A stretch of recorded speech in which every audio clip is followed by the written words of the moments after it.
A continuación, Noticiero Telesucesos. Clasificación A.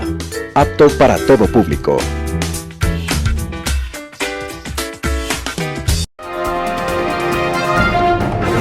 Aquí en Sucesos, un día como hoy.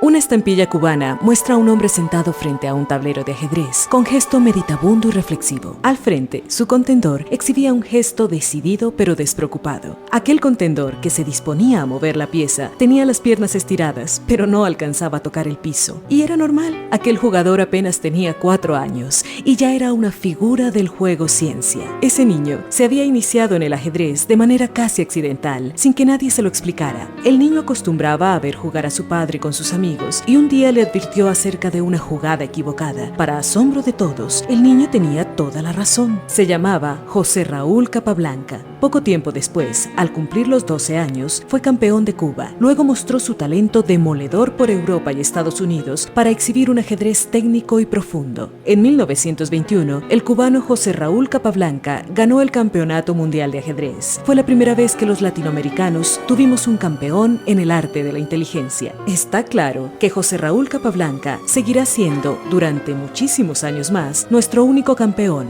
en la única guerra hermosa que ha inventado el ser humano, en la guerra del ajedrez, en aquella invención maravillosa donde se muere y se resucita más inteligente y decidido. José Raúl Capablanca, artista de alfiles, torres y caballos, maestro del ajedrez, único campeón latinoamericano de ajedrez en toda la historia, había nacido un día como hoy, 19 de noviembre de 1888, y desde más allá de la nada nos recuerda que en el ajedrez, como en la vida, son las partidas perdidas, no las ganadas, las que nos enseñan grandes verdades. Aquí en Sucesos, un día como hoy.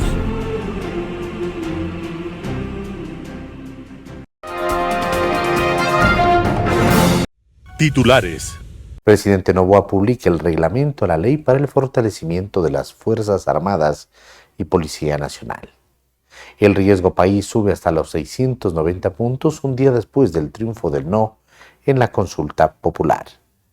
Cambios en el gabinete de Daniel Noboa tras la consulta popular.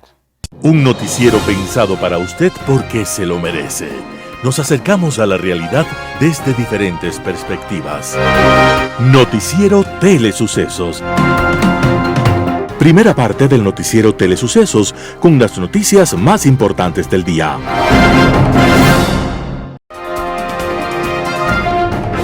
Hola, ¿qué tal amigos? ¿Cómo están? Bienvenidos a una nueva edición del noticiero Telesucesos.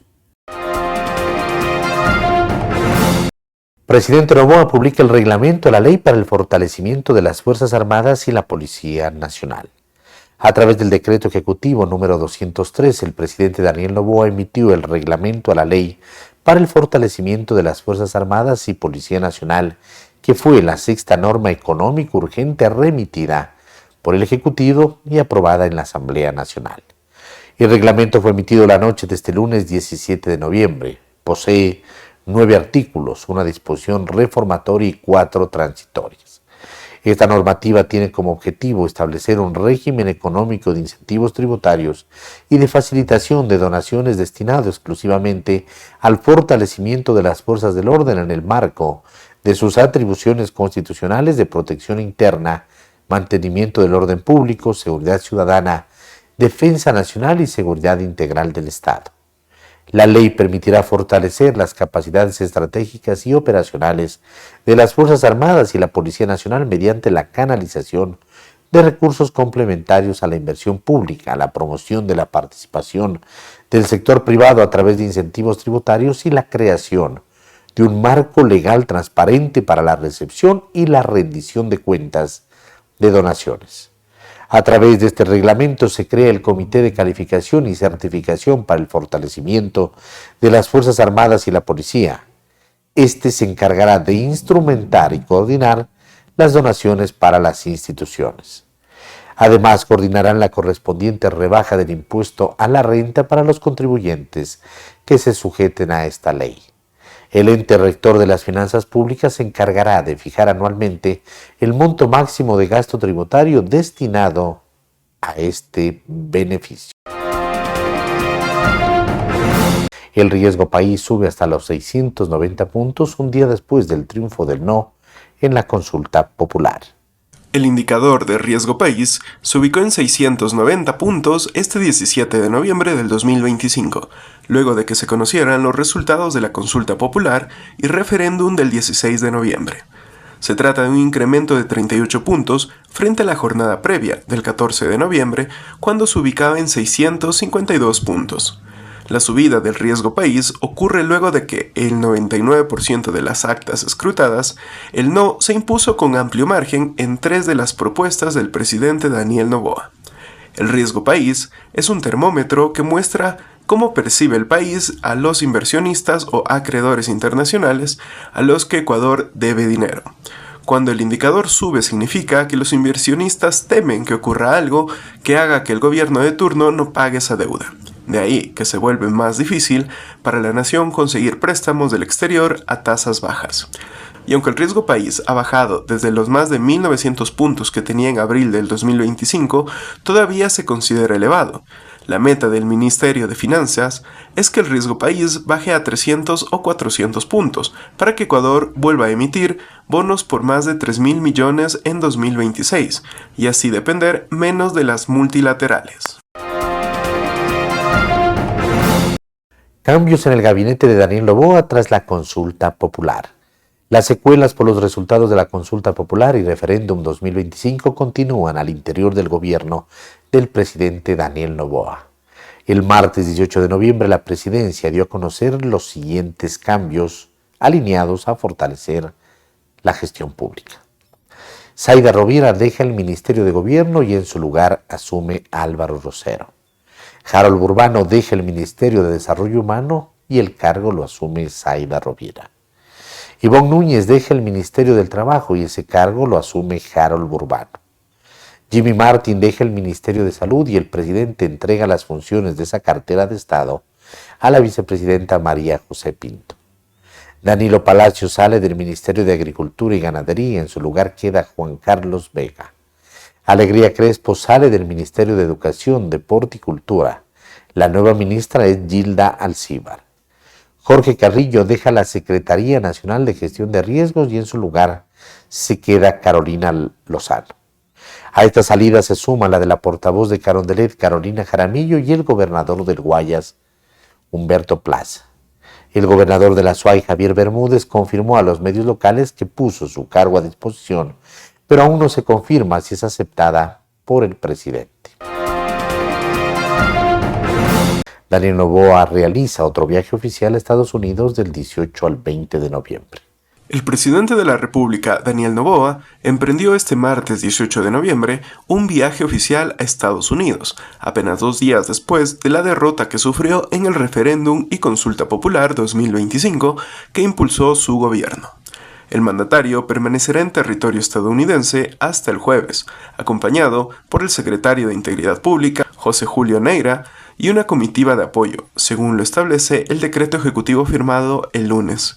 Aunque la presidencia no ha revelado detalles de su agenda, el documento señala que el viaje corresponde al interés del gobierno en fortalecer los lazos diplomáticos y comerciales con sus aliados estratégicos.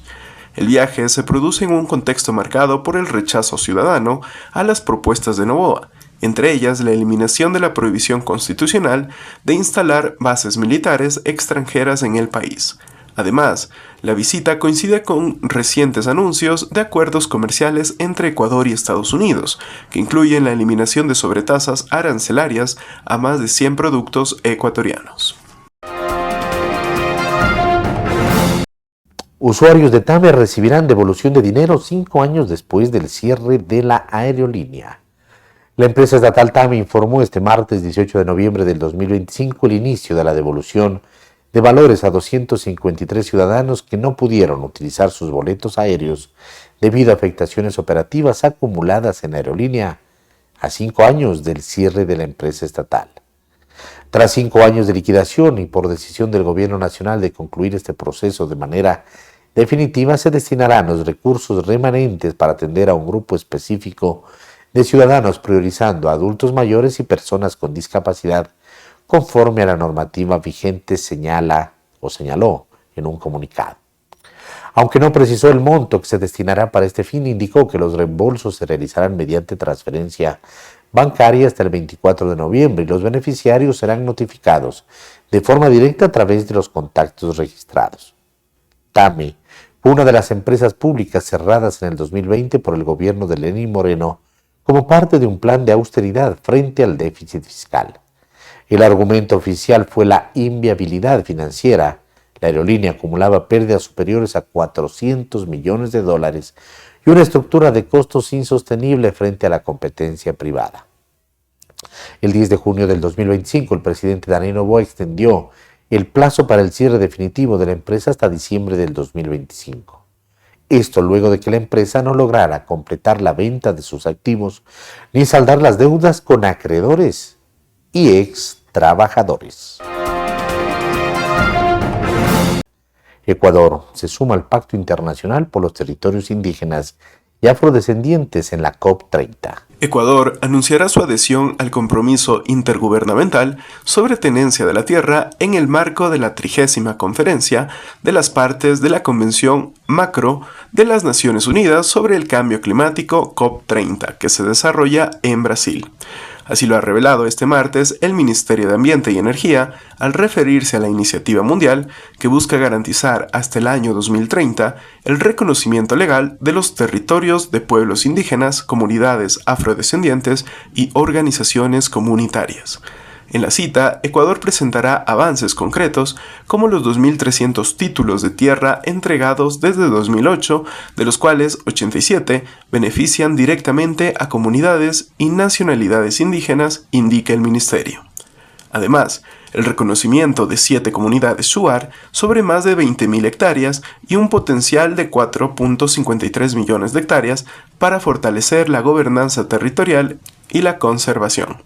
Ecuador participará en Belém do Pará, en Brasil, hasta el 21 de noviembre en la COP30, que prioriza la protección de los bosques tropicales y la transición hacia economías bajas en carbono. En distintos encuentros con autoridades, la delegación ecuatoriana asistirá en un punto clave: los países vulnerables necesitan más financiamiento climático. De manera justa, directa y oportuna, apunta el ministerio. Estimados amigos y amigas, gracias por estar con nosotros en este programa de Telesucesos. Hoy vamos a hacer un comentario sobre la proforma presupuestaria presentada por el Gobierno Nacional a la Asamblea Nacional, y eso es el Presupuesto General del Estado para el año 2026. ¿Qué comentarios podemos hacer? En primer lugar, por ejemplo, los supuestos. Hay varios supuestos, hipótesis que hace el gobierno y que está en la proforma que suenan para mí razonables. Por ejemplo, el crecimiento del Producto Interno Bruto en términos reales será de 1.8% el año que viene. Eso será inferior a lo que se registrará este año de 2.8%. La inflación promedio, el gobierno espera que el año que viene será de 3.2% aproximadamente. La producción petrolera se estima por parte del gobierno, y eso está incorporado en la proforma y en el programa del gobierno que se mandó a la Asamblea, en 165.5 millones de barriles, que significan como 453.000 barriles diarios. Suena razonable en la medida en que hagas Petroecuador cierta inversión mínima para mantener esa producción, porque si no se desplomará y los ingresos de Petroecuador y del gobierno se desplomarán. El precio del petróleo suena también razonable para el año que viene, 53.50 centavos el barril, ¿sí? De tal manera que yo diría que suena razonable estos supuestos en la que se ha basado, digamos, la estimación de una serie de ingresos por parte del gobierno nacional en la proforma presupuestaria. Ahora, en la proforma, ¿cuántos son los ingresos totales sin considerar la amortización de deuda? 30.000 millones de dólares aproximadamente. ¿Y cuántos son los gastos que están en la proforma? Unos 35.500 millones. El gobierno programa un déficit para el año 2026 en el presupuesto general del Estado de 5.400 millones aproximadamente. Este año se espera por parte del gobierno que ese déficit sea de 5.600 millones. Pero ¿qué novedades podemos tener en los ingresos? aquí hay ingresos petroleros que entrarán al presupuesto del Estado en un monto de 3.000 millones de dólares, cuando este año no van a entrar ni 2.000 millones. Y esto uno puede decir, aquí hay un problema de estimación, pero solamente asuma que eso sea posible. Sea posible porque el gobierno hace un esfuerzo en Petroecuador para mantener la producción y las exportaciones petroleras, considerando que el precio del petróleo no vaya a ceder y esté alrededor de los 53.5 para Ecuador. El WTI, que es el precio de referencia que tiene el crudo ecuatoriano, ha estado en estos últimos días en 59 dólares aproximadamente el barril. De tal manera que ese supuesto 53.50 parece razonable. Pero, aparte de eso, hay un ingreso de cerca de 6.000 millones de dólares en el presupuesto, en la proforma presupuestaria, que dice que son transferencias de capital. Ahí hay una serie de conceptos. Por ejemplo, si mañana pues el Banco Central tiene utilidades, esas utilidades pasan al Ministerio de Finanzas y al presupuesto del Estado. O si hay utilidades de otra serie de empresas estatales, en telecomunicaciones, por ejemplo. En un momento dado se ha firmado una serie de contratos que habrá ingresos para el gobierno ecuatoriano y eso entrará al presupuesto del Estado. Pero es una cantidad sumamente importante, cerca de 6.000 millones de dólares espera el gobierno. Yo creo personalmente que aquí hay una sobreestimación de ingresos, de tal manera que si nos ponemos en una situación realista, esos ingresos serán menos de 6.000 millones de dólares o menos de los 5.722 que tiene la proforma. Y eso implicará pues, un mayor déficit fiscal para el año que viene. Pero ¿qué novedades podemos encontrar en los gastos? En los gastos decíamos que son como 35.500 millones lo que programa el gobierno, ¿sí? En sueldos son como 10.000 millones. Aquí no se ve realmente un esfuerzo intenso para reducir el número de empleados públicos. Ha habido acertadamente la eliminación de un otro ministerio, de una secretaría o la fusión. Es ahorrado algo, pero es totalmente insuficiente. En todo caso, el nivel de sueldos totales de los empleados que dependen del presupuesto del Estado estará alrededor de 10.000 millones según la proforma presupuestaria enviada por el gobierno a la Asamblea Nacional. Los intereses se programan que sea de 4.500 millones y creciendo. ¿Y por qué? Porque la deuda pública sigue creciendo. ¿Y por qué? Porque sencillamente los déficits fiscales siguen existiendo. Luego la inversión pública, nuevamente un error terrible del gobierno. El PAI, el Programa Anual de Inversiones, no llegará a 1.000 millones de dólares el año que viene, y ese es otro error también de percepción, no solamente mía, sino de los mercados, porque sencillamente la inversión pública es necesaria, y es necesaria una serie de obras públicas por parte del gobierno nacional. Pero en todo caso, tenemos esa novedad que no es buena noticia para el país. Pero aparte de eso, hay un problema estructural. El gasto corriente, dentro de los gastos totales, que son el gasto permanente, el gasto corriente como sueldos, intereses, etcétera, son como 24.000 millones de dólares. Y esto no es financiado exclusivamente solamente por el monto de ingresos tributarios en petroleros. Decía anteriormente que los ingresos tributarios los estima el gobierno para el año que viene en 17.500 millones.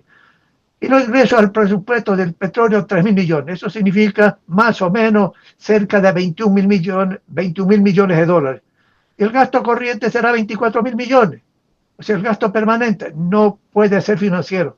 Y el gobierno tiene que acudir a otros ingresos que no son realmente permanentes para financiar el gasto permanente, el gasto corriente. Esto es grave. Este es un problema estructural que hay que corregir.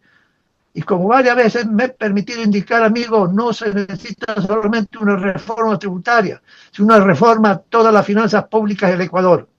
Pero aparte de eso, uno tiene las asignaciones que se ven y se leen en la proforma presupuestaria. El seguro le pide X cantidad que le asigne de recursos por el 40% de pensiones, por ejemplo, ¿sí? Y el gobierno en la proforma no pone sino una cantidad menor. Se pide como 3.500 millones de dólares y la proforma tiene como 2.700 millones aproximadamente. Eso implica que va a despachar cerca de 800 millones de dólares menos. Eso implica que el gobierno estará haciendo crecer la deuda con el Seguro Social en esa forma. Cuentas por pagar, cuentas por pagar, cuentas por pagar. Y luego lo que tiene que ver con salud, administrada también por el Seguro Social ecuatoriano. El IES pide 950 millones de dólares más o menos, y en la proforma está en cero. Eso, ¿cuál es el mensaje que se está dando al Seguro Social? Señores, sigan ustedes usando las reservas que todavía tienen un poco de efectivo. El mismo error que se viene cometiendo hace muchos años atrás, y esto no es posible. Se requiere cambiar. Y estos cambios y estas modificaciones se hacen a través de una reforma radical del sistema de pensiones del Ecuador, como ya hemos indicado. Imagínense, amigos, ¿qué va a pasar con el Fondo Monetario Internacional? El programa del gobierno, que está financiado por el FMI, dicen que el año que viene el déficit fiscal, el déficit del presupuesto del Estado no debe ser más de 2.500, 2.600 millones de dólares, si mal no recuerdo. Y sin embargo, la proforma dice que el déficit será como 4.500 millones aproximadamente. Y luego el gobierno, en el programa presentado con la proforma, estima que el año 27 se programa un déficit de 4.800 millones, el año 28 4.400 de déficit, el año 20 3.800 millones, es decir, no va a haber un esfuerzo sistemático, profundo del gobierno para la reforma total del sistema de finanzas públicas. Y estas son algunas novedades. Hay otras novedades, pero el tiempo ya no nos alcanza, estimados amigos, para sencillamente darles a conocer algún comentario adicional. Pero sencillamente yo digo, es preocupante. Ojalá que el gobierno se ponga de acuerdo con el Congreso, con la Asamblea Nacional, con la comisión correspondiente que está estudiando el asunto, y se corrijan estas deficiencias que yo veo y que alguna gente del sector privado lo ve, en términos de que hay una sobreestimación de ingresos en ciertos conceptos y hay una subestimación de ingresos. Que reconocer todo esto de aquí y hacer una proforma más realista de lo que se ha presentado a la Asamblea Nacional. Si eso implica un déficit mucho mayor de que está programado, bueno, no hay más remedio. Hay que ser transparente en las finanzas públicas, hay que ser transparente. Y yo creo, con todo el respeto a la señora ministra o a la señorita ministra de Finanzas y al gobierno nacional, al señor presidente, que sencillamente hay que manejar las cosas en forma diferente en cuanto se refiere a todo este tema presupuestario. Amigos y amigos, estaremos en el futuro tratando de analizar el presupuesto del Estado este año. ¿Qué pasa con el presupuesto del Estado este año? ¿Cuáles son los problemas que va a presentar adicionalmente lo que hemos comentado en esta oportunidad y en otras oportunidades? Sencillamente es preocupante, amigos, que no haya la suficiente transparencia en lo que se refiere a la estimación de ingresos y estimación de gastos que tiene sencillamente la proforma presupuestaria enviada por el Gobierno Nacional a la Asamblea Nacional. Bueno, por otra parte, solamente antes de terminar, permítanme decirles lo siguiente. Un monto de más de 12.000 millones de dólares es el servicio de la deuda. Hay que pagar la amortización de capital y luego los intereses que siguen creciendo. Y la deuda pública sigue creciendo a medida que hay déficit. Para detener que no haya más deuda pública, sencillamente lo que hay que hacer es tener cero de déficit fiscal. Y el día de mañana, si es necesario, superávit para ir bajando la deuda pública, no solamente el monto absoluto, sino su porcentaje con respecto al Producto Interno Bruto. Algunas personas podrán decir, muchos países, especialmente en Europa, la deuda pública ya pasó el 100% del Producto Interno Bruto. En Ecuador tenemos deuda de 84.000 millones o más, y sencillamente esto es un 60-65% del Producto Interno Bruto, de tal manera que todavía tenemos espacio de dar a mucha gente. Pero amigos, en el mundo ya hay una crisis de deuda pública. Francia, Inglaterra, otra serie de países europeos, la propia China Hay problemas con la deuda pública en cada uno de esos países y hay problemas con nosotros en la deuda pública. No puede seguir creciendo la deuda en esa naturaleza. Y hay que meterle mano a reducir el gasto en algo que varios analistas lo han dicho y que aquí también lo he tocado en una otra oportunidad, lo que le llaman el gasto tributario. ¿Eso qué significa? Estímulos, exoneraciones tributarias para aquí, para ahí, para allá, etcétera. Eso dicen, estiman que son más de 6.000 millones de dólares. Hay que reducir todo eso. Como hay que reducir todavía algunos subsidios que existen que no tienen sentido. Los subsidios son necesarios, pero en forma temporal, no en forma definitiva. Amigos y amigas, no, yo les agradezco bastante por escuchar estos comentarios, pero es preocupante, digamos, lo que me he permitido mencionar en términos de que hay una subestimación de ingresos en la proforma y hay otra sobreestimación de ingresos, lo que hace que el déficit fiscal no sea realista, lo que ha estimado el gobierno y propuesto el gobierno a la Asamblea Nacional. Gracias, amigos y amigas, muy amables, nos veremos la próxima semana. Edgar Lama renuncia a la presidencia del Consejo Directivo del IES en medio de la salida de varios integrantes del gabinete ministerial del presidente Daniel Noboa. El presidente del Consejo Directivo del Instituto Ecuatoriano de Seguridad Social, Edgar Lama von Buchwald, anunció la salida de su cargo. Su renuncia se conoció este martes 18 de noviembre de 2025, 2 días después del referéndum y consulta popular en el que ganó el no en las 4 preguntas. A través de su cuenta en la red social X, Lama confirmó que presentó su renuncia y afirmó que se va con la tranquilidad de que los intereses de los afiliados seguirán vigilados y defendidos. Edgar José Lama fue designado delegado del Ejecutivo al Consejo Directivo del IES por el presidente Daniel Noboa en mayo de 2025 y deja el puesto 6 meses después en medio de varios cambios que hizo el mandatario a su gabinete. En las últimas semanas, Lama fue cuestionado por una glosa de la Contraloría General del Estado en contra del IES por $3.757.712 por cobros indebidos de las empresas Teotón y Albo Teotón S.A., prestadoras de servicios de salud hospitalarios al IES, vinculadas al grupo de su familia. La salida de Lama se produce además en medio de una profunda crisis en la red de salud del IES, marcada por el desabastecimiento de medicamentos y miles de cirugías represadas en hospitales. Para atender la crisis, en noviembre, el IES recurrió a procesos de adquisición de emergencia, pero las contrataciones concretadas fueron pocas. Comisión Anticorrupción alerta sobre corrupción en compras públicas y uso de recursos.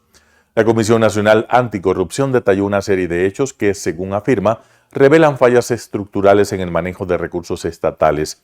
En su pronunciamiento señaló la pérdida de $150 millones en la adquisición de Progen y Austral de motores de generación termoeléctrica, uno de los casos que considera más graves. El organismo añadió que estas pérdidas se dan en un contexto de afectaciones institucionales. Según expuso, las compras irregulares de insumos y medicamentos en medio de la desinstitucionalización del IES a pretexto de la emergencia de salud forman parte de un patrón persistente. La Comisión Nacional Anticorrupción también cuestionó el uso de fondos públicos durante el periodo electoral.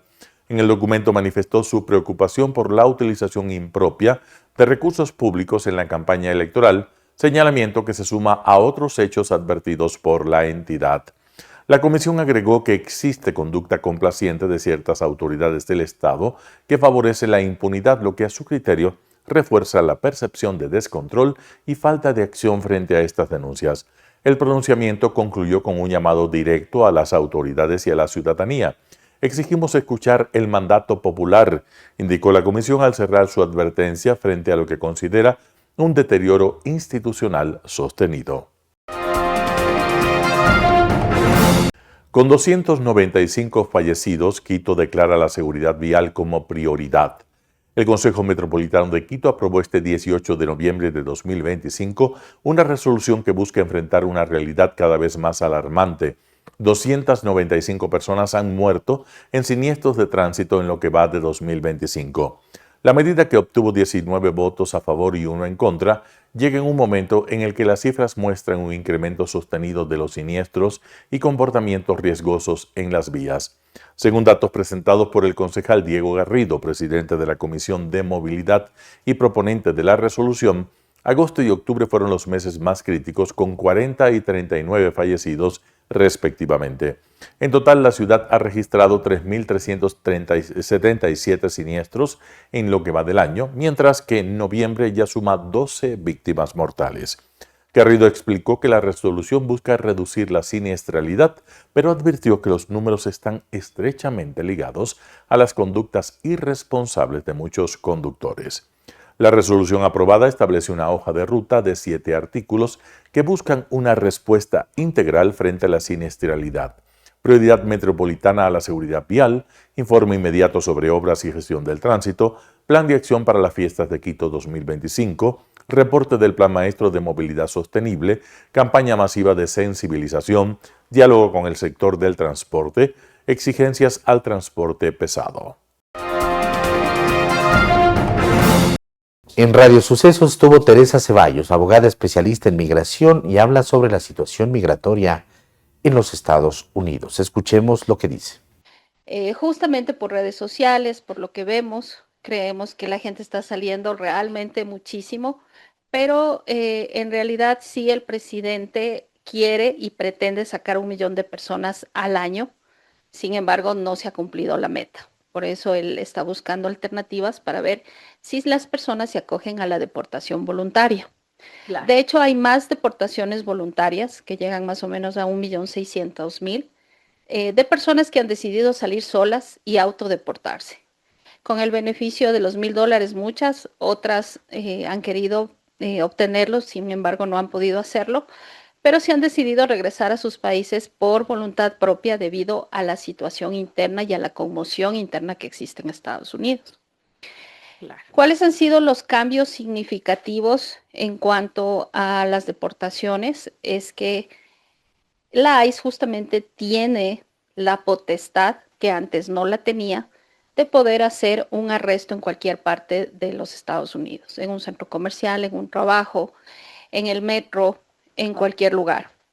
Antes esta potestad estaba sujeta únicamente a ser redadas, pero hoy por hoy ellos tienen esta potestad que nos ha permitido en medios de comunicación tal vez interpretar las cosas de una manera más. Por eso hay casos tan dramáticos, ¿no?, que se hacen virales. Exactamente, pero la realidad es que no se ha cumplido la estadística que el presidente Trump desea como 1 millón de personas, ¿ok?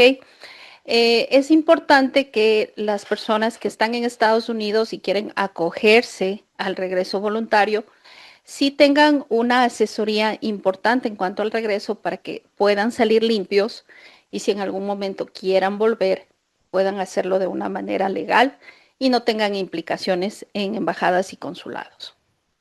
Importante. Ahora, doctora, ¿usted aconsejaría a quienes están de migrantes ilegales a acogerse a esa autodeportación, o cree que no es algo que deberían hacer? Pienso que si no tienen ningún tipo de documento, porque recordemos que en Estados Unidos tenemos la figura del TPS para, bueno, no para ecuatorianos todavía, pero tenemos la figura del asilo, a lo que muchos ecuatorianos hoy por hoy han optado como una opción.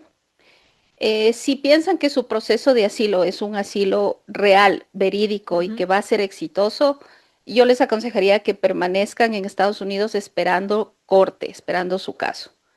Pero si su caso es muy débil o quizá no es sustentado al 100%, es mejor que piensen en acogerse a volver al Ecuador, porque estos casos sí van a caer y van a tener implicaciones legales fuertes. Bueno, ¿cómo está la situación también en cuanto a las visas de turismo, y también qué se puede prever para el mundial que se viene, que es con Estados Unidos, con México, ¿no? Bueno, la buena noticia que despertamos del día de ayer con el presidente Trump fue que todas las personas que tengan su pase de la FIFA, es decir, su entrada al mundial, pueden aplicar a una visa de manera inmediata. ¿Qué quiere decir esto? Que ellos van a poder asistir a una cita en los próximos 30, 40 días. Lo que habitualmente no sucede, es importante comentarles que una cita consular antes duraba 1 año. Hoy por hoy dura de 3 a 4 meses. Ya no tenemos largas esperas. La embajada y consulado ¿Una cita consular normal o por este pase normal, de FIFA? normal, y ya hablamos del tema del mundial. Una cita normal antes tardaba un año, hoy por hoy está tardando de 3 a 4 meses porque embajadas y consulados sí han trabajado para igualar el calendario en el tiempo y poder acceder a entrevistar a personas que quieren ir al mundial. Por eso, con el pase de la FIFA van a tener la oportunidad de presentarse de manera inmediata. Pueden hacer ellos el proceso del visado normal y pues se hace un trámite adicional que es una cita de emergencia, se justifica con el pase y pueden acceder a una cita inmediata. Ahora, un pase no garantiza necesariamente una visa, ¿no? El pase, la entrada al mundial. Claro, el pase es únicamente un pase a la cita, pero no tanto a la visa. Para hacer una visa sí tenemos que tener muchos criterios, un buen perfil, un perfil que permita al consulado y a la embajada verificar que la persona es una persona que tiene la intención únicamente de viajar y no permanecer en los Estados Unidos. Gonzalo Muñoz, abogado especialista en Derecho Constitucional, estuvo en Radio Sucesos, hace un análisis del resultado electoral. Vamos con la nota. Todos nos sorprendimos, creo, con los resultados de la consulta popular y referéndum. Y después de esto, ¿qué podemos decir, Gonzalo? Gracias por acompañarnos, bienvenido. ¿Cuál es su lectura de lo que ha pasado con estos resultados de la consulta y lo que podría pasar a futuro, por ejemplo, si es que quizás se pueden plantear como reformas, como enmiendas, algunos temas que estaban en debate? Bienvenido. Estimada Verónica, buenos días, estimado Andrés, un gusto como siempre estar aquí en Radio Sucesos, un saludo cordial a todas las personas que nos ven y nos escuchan esta mañana. Creo que es un resultado absolutamente inesperado.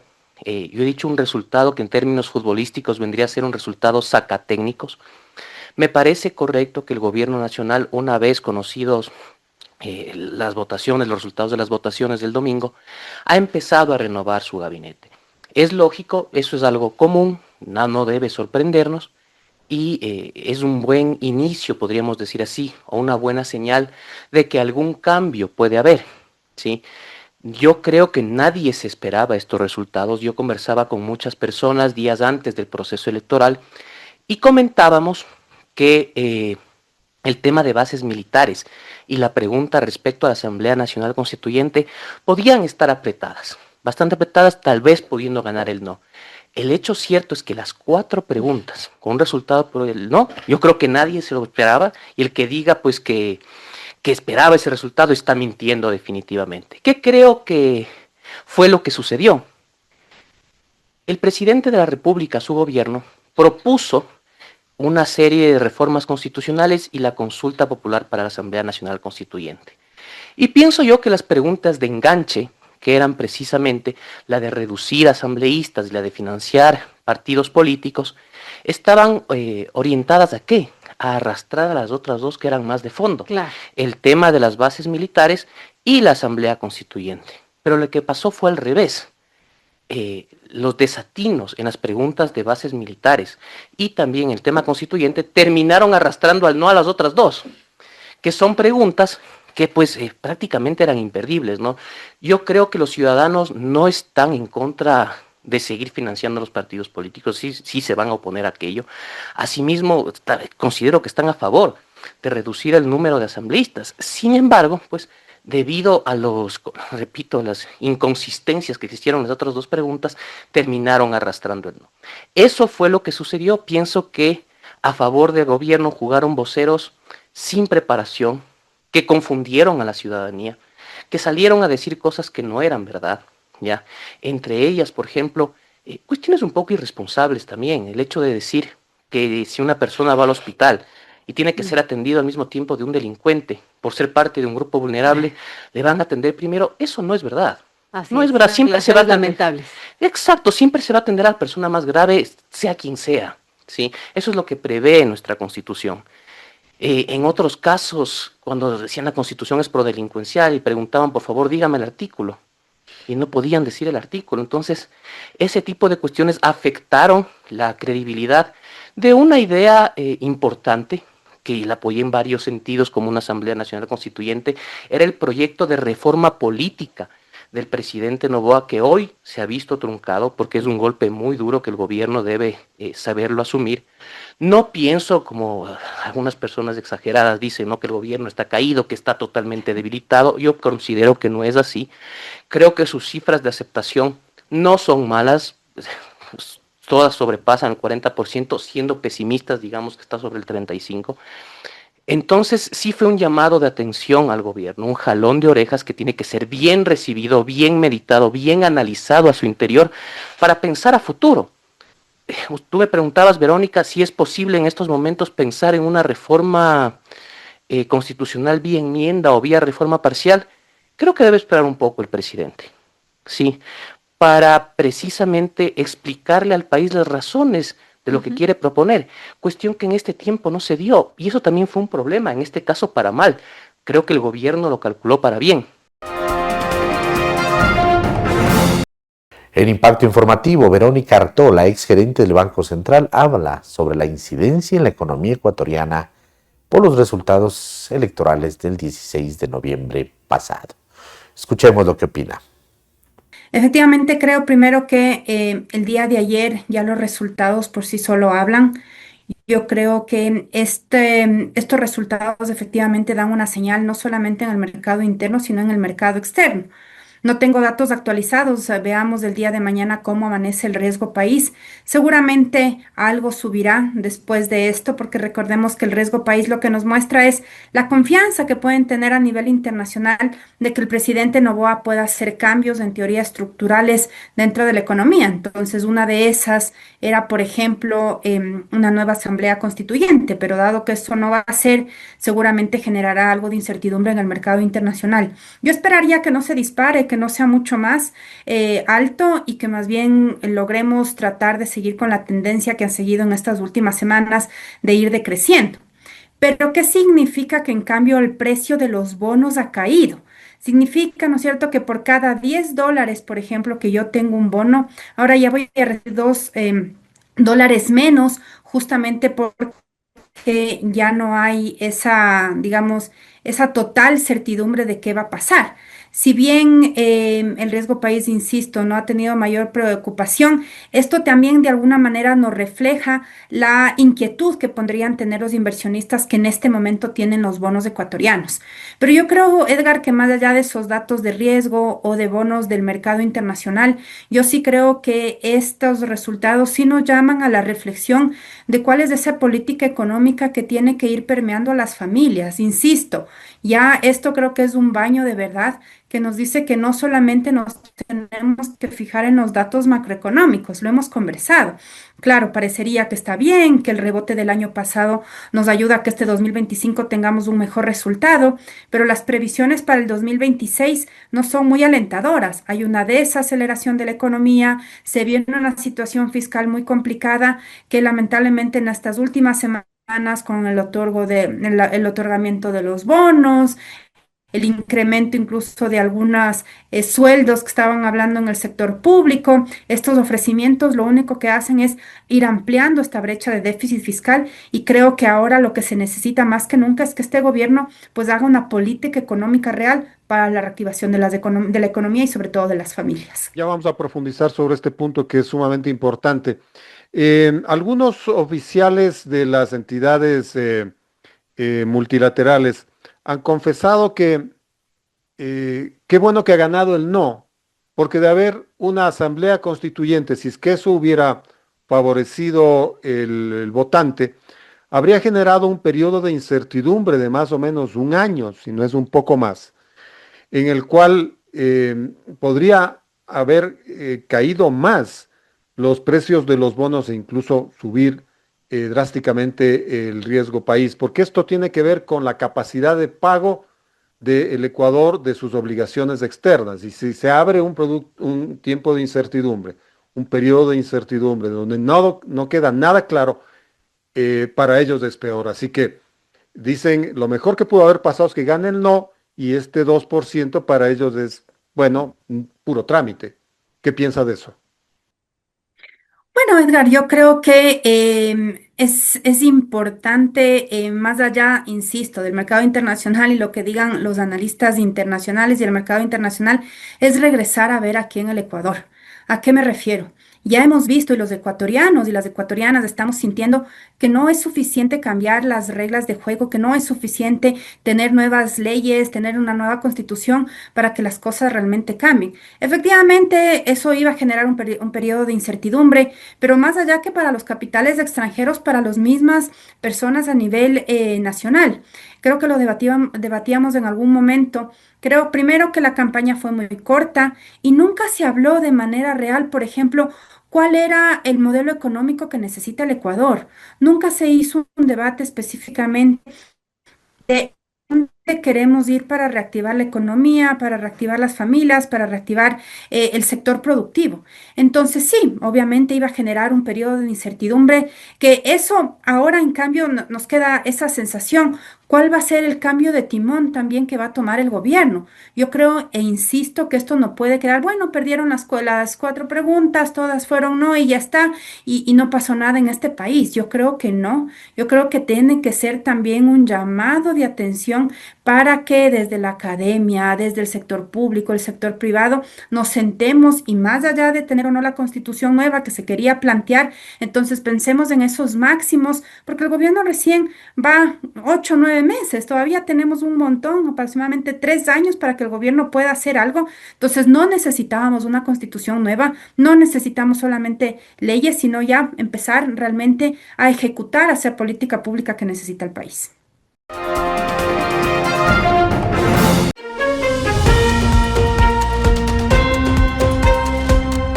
El día después, artículo de Hernán Pérez Luz publicado en diario El Universo. La ciudadanía ha enviado un mensaje importante a varios destinatarios. Es un mensaje crucial al gobierno para que adopte correctivos en su estilo, objetivos, ritmos y políticas. El presidente tiene aún 3 años por delante, tiempo más que suficiente para introducir los cambios que sean necesarios, dar los giros apropiados, muchos de ellos radicales y otros no tanto, y enderezar la nave de su administración. Sería un error mayúsculo el creer que aquí no ha pasado nada y que las cosas continuarán como están tranquilamente. Como pocos gobernantes en el pasado, Noboa cuenta con una bancada parlamentaria importante que le garantiza un margen de gobernabilidad que ya lo quisieran tener inclusive otros gobernantes de la región. A pesar de tener un marco constitucional caduco y rígido, el gobierno puede liderar cambios legislativos importantes de manera incremental y profunda y dar así un giro positivo a muchas áreas sin tener que entrar en conflictos desgastantes con otras instituciones estatales. No debe perder de vista el gobierno que los 2 grandes problemas que enfrenta el país son el escaso crecimiento económico, que incide directamente en el empleo, y la amenaza del crimen organizado, en particular el narcotráfico. Ambos problemas pueden atacarse con las herramientas que actualmente tiene, a pesar de que las respuestas habrían podido ser más profundas y eficaces bajo un paraguas constitucional más avanzado que el actual. Basta recordar que la antigua base de Manta jamás fue una base militar en realidad, por lo que habría superado fácilmente el examen de la actual Constitución. Otro mensaje va dirigido al correísmo. Dada la mediocridad intelectual y la perversa mentalidad de su líder, es comprensible que él y su gente vean en este resultado un respaldo a su movimiento político. Festejarán probablemente la votación como un triunfo de ellos, mientras la dirigencia de ese movimiento siga secuestrada por Correa y preocupada únicamente en protegerlo a él y su camarilla, no tienen opción alguna de regresar al poder. Tienen ciertamente una presencia electoral, pero que no necesariamente se traduce en un peso político, que no son lo mismo. Seguirán jugando a lo que otras muchas organizaciones políticas se han dedicado en nuestro país, extorsionar y bloquear, pero no a gobernar. Es más, la posibilidad de instalar una asamblea constituyente habría sido para el correísmo el escenario ideal para mejorar su posición. Pero probablemente el destinatario más importante es la propia ciudadanía. Los ecuatorianos, al parecer, desconfían de las iniciativas constitucionales que provengan de los poderes constituidos. La construcción de un nuevo andamiaje constitucional debe nacer de la ciudadanía. La experiencia que se tuvo en Montecristi con una asamblea constituyente fue fatal para el Ecuador. Hay un justificado temor en extender nuevamente cheques en blanco. Lo que cabe es no desanimarse e iniciar un proceso constituyente a partir de un diálogo ciudadano para identificar los errores y buscar en común las soluciones. Sin la participación de la sociedad civil en el diseño de instituciones más eficientes y democráticas, todos los intentos de hacerlo por otras vías terminan naufragando. Tenemos que aprender a escucharnos entre nosotros en primer lugar. Artículo de Hernán Pérez Luz, publicado en diario El Universo. Consulta popular. El país no comió cuento. Lo entenderá así Daniel Noboa. Roberto Aguilar, El Expreso. Este domingo 16 de noviembre el pueblo ecuatoriano demostró tener la perspicacia política suficiente, no ya para valorar las preguntas de la consulta popular e interpretar los complicados y kilométricos anexos que se supone constituían su esencia, sino para entender sin necesidad de leerlo siquiera algo incluso más impreciso pero más trascendental, el subtexto de esas preguntas. Porque vamos a ver, ¿quieren o no quieren los ecuatorianos que se levante la prohibición para que haya bases militares extranjeras en su territorio? Le hace bases estadounidenses, porque ese era el mensaje hasta que vino Kristi Noem. Bueno, la mayoría no le hizo feos a la base de Manta mientras duró, y a decir verdad se la extraña. Y la mayoría no piensa que los gringos, lo que a Rafael Correa y su banda de chavistas les gustaría que pensaran. En realidad se los aprecia. O sea que sí, claro que los ecuatorianos están de acuerdo con que haya bases estadounidenses, quizá no en las Galápagos, pero sí en otro lugar. Cualquier cosa que ayude a combatir los grupos de delincuencia organizada que hacen invivible este país sería bienvenida. ¿Quieren o no quieren los ecuatorianos que se reduzca el número de asambleístas que tan mala fama tiene y a quienes se atribuye en el imaginario popular todas las mediocridades, todas las miserias y todas las corrupciones de la política nacional? Claro que quieren. Mientras menos de esas alimañas tengamos viviendo a expensas del erario público, mejor. ¿Quieren o no quieren los ecuatorianos que se les quite el financiamiento a los partidos políticos que a nadie representan y nadie sabe de dónde salen y qué buscan? ¿Cómo no van a querer los ecuatorianos que se le deje de entregar dinero público a semejante banda de oportunistas? Claro que quieren. Entonces, ¿por qué votaron mayoritariamente por el no, en promedio 6-4, en todas estas preguntas? Por lo dicho, porque entendieron el subtexto, es decir, tuvieron la perspicacia política suficiente para darse cuenta que lo que les estaba preguntando Daniel Noboa no era eso, sino otra cosa que no se atrevía a preguntar directamente. Comprendieron que lo que les estaba pidiendo el presidente era un aval, un cheque en blanco. Intuyeron quizá que ese cheque en blanco cobraba forma de la cuarta pregunta, la de la constituyente, y que en su conjunto las preguntas no más eran señuelos e engañabobos. Entonces dijeron no, porque la verdad sea dicha, a nadie le gusta que le vean la cara de pendejo. La pregunta ahora es, ¿qué piensa hacer el presidente con estos resultados? No se vale decir que basta con aceptarlos, celebrar el talante democrático del régimen y seguir como hasta ahora. Aceptar los resultados es lo mínimo, no entraña ningún mérito. La virtud está en interpretarlos adecuadamente y enmendar.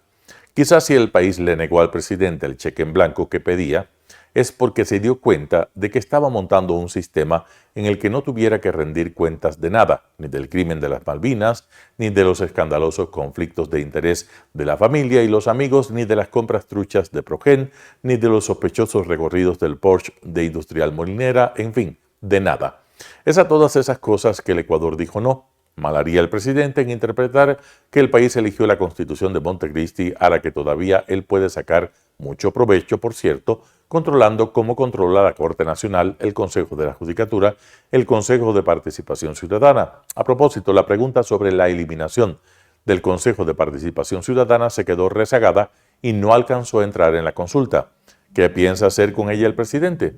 ¿Promoverá esa reforma a la Constitución aprovechando su mayoría en la Asamblea o se contentará con lo que tiene, que es bastante para cualquiera que pretenda gobernar este país con los presupuestos políticos del correísmo? El país le dijo no a la constituyente porque no confía en el proceso que él se disponía a liderar, no porque le guste la Constitución de Montecristi. ¿Le gusta a él? Además, interpretar los resultados como un voto a favor de la Constitución actual sería conceder al correísmo una victoria que no es suya. Por supuesto que la proclamarán, si no han empezado a hacerlo ya. Era muy cómoda la posición del correísmo en esta consulta, lo suyo era ganar o ganar. Si el triunfo era el no, entonces, como ocurrió, se lo atribuirían como otro triunfo electoral en su currículum, a pesar de que no hicieron el menor esfuerzo por presentar siquiera un esbozo de campaña. Si por el contrario ganaba el sí, se aprestarían a participar en la constituyente con el propósito de negociar sus sucios intereses de sobra conocidos o boicotearla. Ya tenían hasta candidatos, que hoy estarán asumiendo el resultado como una derrota personal, porque el vencedor de esta consulta es, y no de lejos, el correísmo. El vencedor es la ciudadanía antiautoritaria, sin cuyo voto el correísmo no habría llegado ni a la esquina. Roberto Aguilar, El Expreso.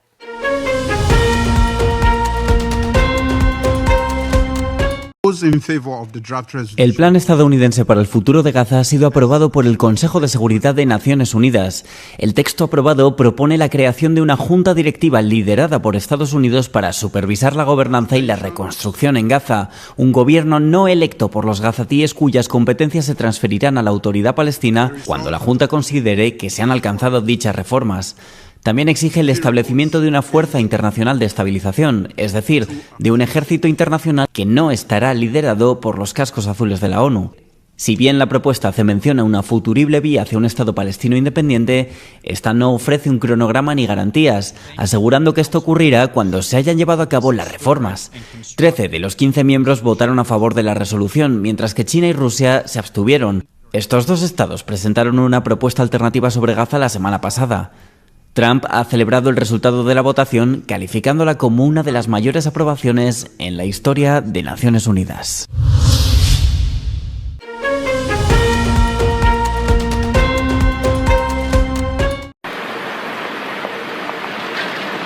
El primer ministro Donald Tusk ha calificado de acto de sabotaje sin precedentes la explosión ocurrida este fin de semana en una línea de ferrocarril que une Varsovia con el sureste de Polonia, el cual podría haber provocado una auténtica catástrofe.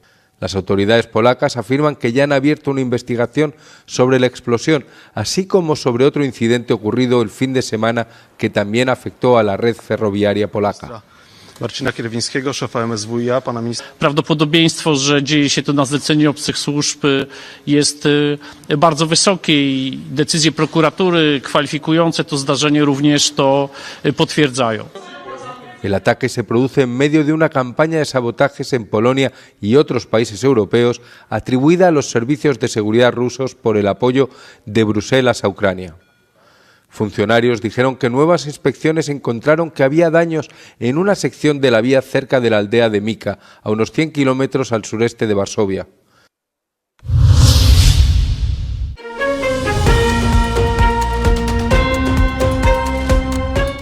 Al menos 3 personas han muerto y otras 11 han resultado heridas en un ataque nocturno con misiles rusos en la región de Kharkov, según informaron el lunes las autoridades locales.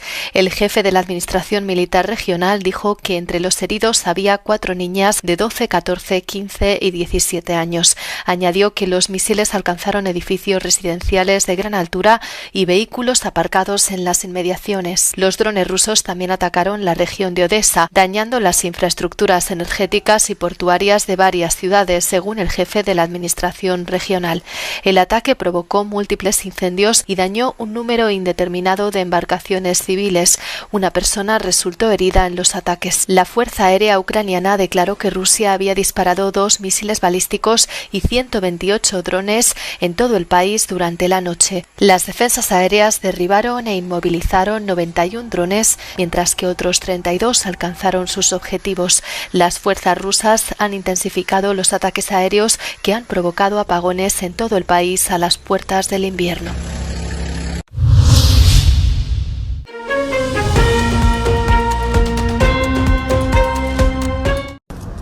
El presidente de Estados Unidos, Donald Trump, anunció el lunes que venderá aviones F-35 a Arabia Saudí a pesar de algunas preocupaciones en torno a la venta desde dentro de la administración. Sus comentarios se produjeron en vísperas de la esperada visita a Washington del príncipe heredero saudí Mohammed bin Salman, su primera a Estados Unidos en más de 7 años. They want to buy. They've been a great ally. They've got to like us very much. Look at the Iran situation, what we did in terms of obliterating, we obliterated their nuclear capability. Yeah, I will say that we will be doing that. Algunos miembros de la administración Trump se han mostrado cautelosos ante la posibilidad de molestar a Israel, ya que Trump les está intentando persuadir para que normalicen sus relaciones con Arabia Saudí. El viernes, Trump dijo que esperaba que Arabia Saudí se uniera a los acuerdos de Abraham, un pacto que formalizó los lazos comerciales y diplomáticos entre Israel y un trío de naciones árabes.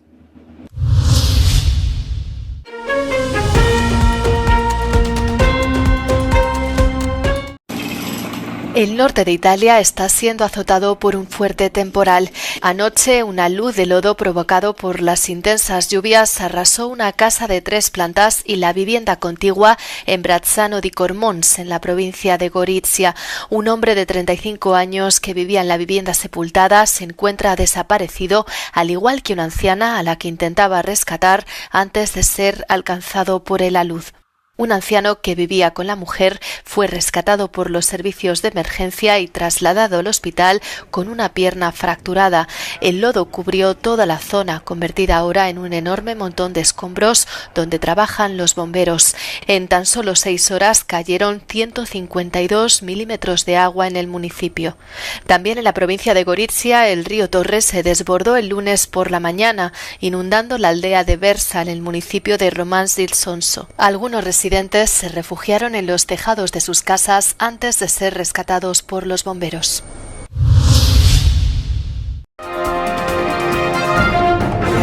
Gracias amigos por acompañarnos el día de hoy. Nos veremos en una próxima ocasión. Un abrazo.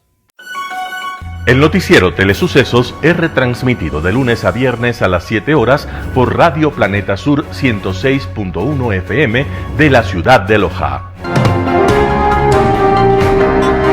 Noticiero Telesucesos. Las opiniones vertidas en este espacio por la producción y dirección del programa son de exclusiva responsabilidad de sus autores y de quienes intervienen en ellos.